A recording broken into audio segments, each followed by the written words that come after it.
Hello, Namaste. How are you all? I am fine. अहो, आपले आजूबाजूला लोक आपल्याविषयी काय बोलतात हे काही आपल्या हातात आहे? नाही. बाकीची लोक आपल्याबद्दल चांगलं बोलले तर आपल्याला खूप आनंद होतो. आपल्याबद्दल काही वाईट बोलले तर आपल्याला दुःख होते किंवा आपण नाराज होतो, आपल्याला आवडत नाही. आता लोकांनी आपल्याबद्दल काय बोलावं हे आपल्या हातात आहे का? नाही. त्याच्यावर आपला कंट्रोल आहे का? नाही, बिलकुल आपला कंट्रोल नाहीये. त्यांना हवं तर ते बोलू शकतात. आपण त्यांची काही तोंड बंद करू शकत नाही. म्हणजे ही गोष्ट आपले कंट्रोलमध्ये नाहीये. मग आपण काय करायला पाहिजे? आपण ह्या लोकांना कम्प्लिटली इग्नोर करायचं. ते काही बोलू देत, आपण लक्ष द्यायचं नाही. आपण त्यांच्याकडे लक्ष न देता आपण आपलं काम करत गेलो की यश मिळते. एकदा घडलेली गोष्ट मी सांगते. एका मुलानं त्याचे काकांना म्हणाला, मी IAS होणार आहे, मला IAS बनायचं आहे. काका म्हणाले, कसलं काय तुझं IAS? शक्य नाहीये. ह्या जन्मी तरी तू IAS बनणार नाहीस बघ. तेवढी काही तुला बुद्धिमत्ता नाहीये किंवा हार्ड वर्क करायची तुझी तयारी नाहीये.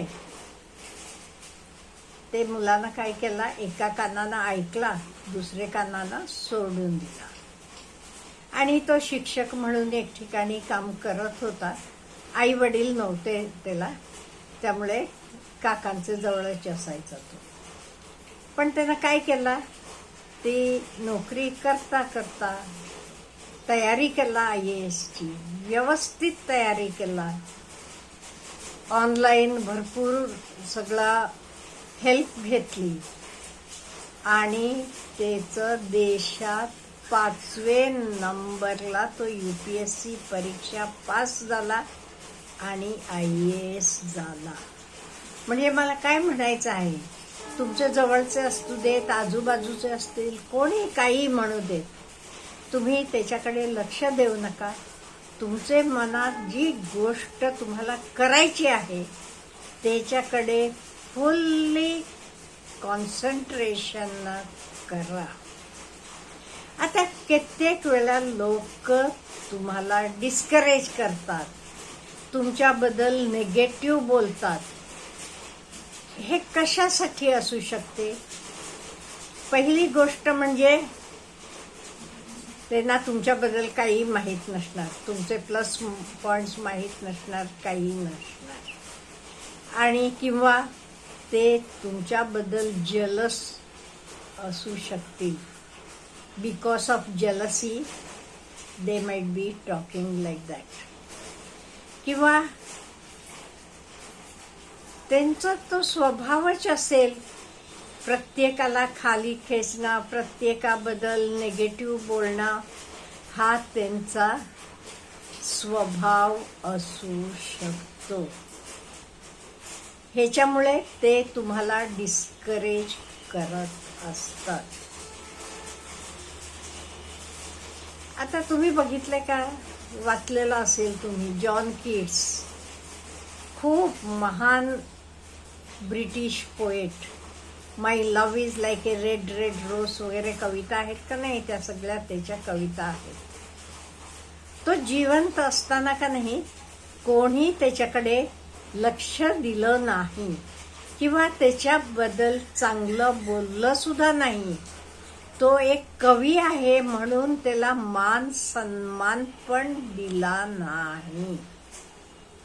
पण तो काय म्हणाला, तो म्हणाला, मी ग्रेट आहे. आज लोकांनी मला काही रेस्पेक्ट दिलं नसेल, पण मी मेल्यावर तरी मला पूर्ण जग रेस्पेक्ट देईल. World will recognise me as A poet. आणि त्याचे शब्द खरे ठरले.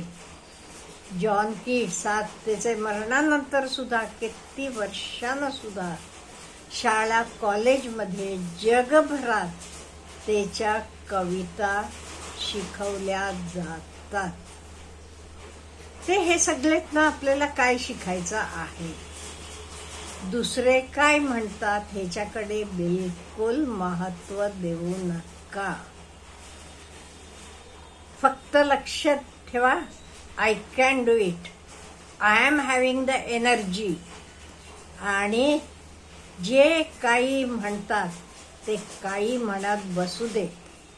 हां, तुम्ही त्यांच्यामुळे डिसअपॉइंटेड होऊ नका. आणि जे काही करायचं आहे तर आपलं काम करून लोकाला दाखवायचं. त्यांचे तोंडी पण लागायला जायचं नाही. काही म्हणाले, जसं ते मुलांना काका म्हणाले, नाही शक्य नाही, तू कुठला होणार आहेस. तो काही बोलला नाही मुलगा. ते ना स्वतः अभ्यासाला लागला, मेहनत केला आणि UPSC अगदी उत्तम मार्क मिळवून तो IAS बनला. असं आपण काय करायचं, आपण प्रत्येक गोष्टीत कोणी काय म्हटला म्हणून त्यांच्याशी भांडायला जायचं नाही. भांडलात की काय होते, तुमचंच मन कलुषित होते, तुमचे मनाला वाईट वाटेल, दुःख होईल. त्यामुळे लोकांकडे लक्ष द्यायचं नाही. लोकांकडे लक्ष न देता आपण स्वतःकडे लक्ष द्यायचं. मला काय बनायचं आहे, माझे काय कॅपॅसिटीज आहेत, माझे प्लस पॉईंट्स काय आहेत, माझे मायनस पॉईंट्स काय आहेत, हे स्वतःचं अध्ययन करायचं. एवढं केलं का नाही, इझिली तुम्ही हवं तर मिळवू शकता. कित्येक वेळा काही मुलांनी बोलताना मी ऐकले, नाही हो मॅडम, आमच्या घरी कोणी सपोर्ट करत नाही, मला सपोर्ट नाहीये. हे मी मुलांकडनं ऐकले, गृहिणींकडनं ऐकले. अहो, लोक सपोर्ट करू देत न करू देत, आपल्याला माहित आहे ना आपण काय करायचं. ओके, अभ्यासाला वेळ मिळत नाही. काही गृहिणी म्हणतात, अहो रात्री सगळे झोपल्यावर बसा ना 2 तास रोज, पहाटे लवकर उठून बसा, जे तुम्हाला योग्य आहे तर करा. आणि आपला हात धरून आपल्याला पुढे न्यायला लक्षात ठेवा, कोणी येत नसते, आपणच स्वतःचा हात धरून पुढे जावं लागते. तुम्हाला कोणालाही अशी हात धरून पुढे नेणारी माणसं भेटली असली तर तुम्ही खूप नशीबवान आहात. नाही ते सहसा कोणी आपल्याला हात धरून पुढे नेणारं भेटत नाही. आपणच आपला हात धरून पुढे जायला पाहिजे. त्यामुळे विश्वास कोणावर ठेवायचा, स्वतःवर विश्वास ठेवायचा. अहो, तुम्हाला जास्त जाणता का बाकीचे लोक तुम्हाला जाणतात? तुम्हाला जास्त जाणता ना, मग बाकीचे लोक काय म्हणू देत, काय फरक पडतो. तुम्हाला माहित आहे तुम्ही काय आहात, तुम्हाला काय आवडते, तुमचं काय पॅशन आहे. मग स्वतःकडे फक्त लक्ष द्या, दुसऱ्यांकडे लक्ष देऊ नका. मी परत सांगते, देवानं आपल्याला 2 कान दिलेले आहेत. एक कान ऐकायला आणि एक कान नको तर सोडून द्यायला. ह्याचा पूर्ण उपयोग करा. कोणी काही नको तर म्हटलं की तर मनापर्यंत नेऊ नका. तुमच्या आवडीप्रमाणे, तुमचे पॅशनप्रमाणे पुढे जात जावा. Nobody will be able to discourage you. एवढं लक्षात ठेवा, दुसऱ्याचे बोलण्याचं आपल्यावर काही परिणाम होता कामा नये. Nobody will have the power to discourage you. एवढं लक्षात ठेवा आणि पुढे जात जावा. अच्छा, हॅव ए गुड